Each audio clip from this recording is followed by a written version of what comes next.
सुन आगे तोर नहीं कसूर नहीं हमर कसूर गे दोनों के कैला का ऊपर वाला दूर गे आगे आशीषा के छोड़ा के तो मिलम चिंटू या न जान से आगे सोना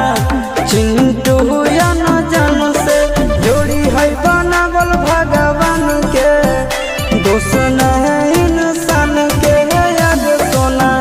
दोस्त